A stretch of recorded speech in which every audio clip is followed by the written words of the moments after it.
फार पूर्वी मी एक हिरकणी नावाची कविता लिहिली होती, पण ती म्हणण्याचा योग काही कुठं आला नाही, फार येत नाही. म्हणजे अशा बऱ्याचशा कविता असतात आपल्या की आपल्याला त्या म्हणायच्या असतात, पण बऱ्याचदा ज्या गाणारे लोक असतात ना त्यांच्या बाबतीत तर हमेशा एक गोष्ट होत असते की तुम्ही गाऊन म्हणा, आणि मग मुक्त छंदातल्या कविता राहून जातात. ते कवीला वाचायच्या असतात, म्हणायच्या असतात, पण ते खूप असं त्याची कोंडी असते खरं तर.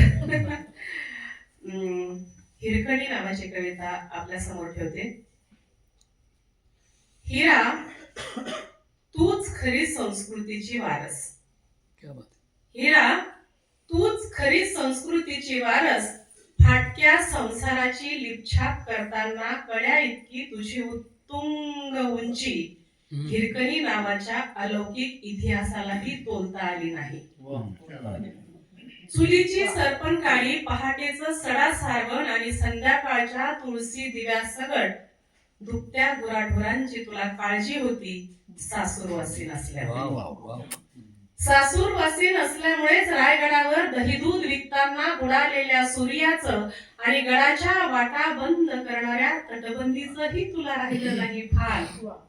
पोटच्या लेकरासाठी उरातल्या काळोखाने हंबरलीस, कासावीस झालीस, तेव्हा तांत्याला पाजण्यासाठी तुझ्या पाण्यालाच खरी भूक लागते. क्या बात है, क्या बात है, बहुत बेहतरीन. मरण वेदनेला न जुमानता कड्यावरून उडी घेण्याचं धाडस तुझ्या मातृत्वाने केलं आणि खना नारळाने ओटी भरून राजवाड्यानं केलेलं तेव्हाच ते माझं कौतुक. क्या बात है. आज माझ्या 6 वारी लुगड्याला पेलवत नाही. माझ्या 6 वारी लुगड्याला पेलवत नाही. जबरदस्त. परवा जिल्हा परिषदेनं सरकारी धोरणात बालकांच्या आरोग्यासाठी स्तनपान सप्ताह साजरा केला. परवा जिल्हा परिषदेनं सरकारी धोरणात बालकांच्या आरोग्यासाठी स्तनपान सप्ताह साजरा केला. आयांनो, लेकरांना अंगावर पाजा. आयांनो, लेकरांना अंगावर पाजा. आईच्या दुधाला पर्याय नाही. ही जीवघेणी अक्षर खडूने फळ्यावर लिहिताना तुझ्या वाघीण काळजाची आठवण झाली कविता शिकविताना. ही जीवघेणी अक्षर खडूने फळ्यावर लिहिताना तुझ्या वाघीण काळजाची आठवण झाली काल कविता शिकविताना. आईची वेदना माझ्या डोळ्याच्या कड्या कपारीतून वाहत आली.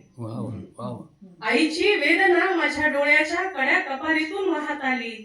हिरकणे, तुझा पाहणा मला दे, तुझा पाहणा मला दे, तुझा पाहणा मला दे.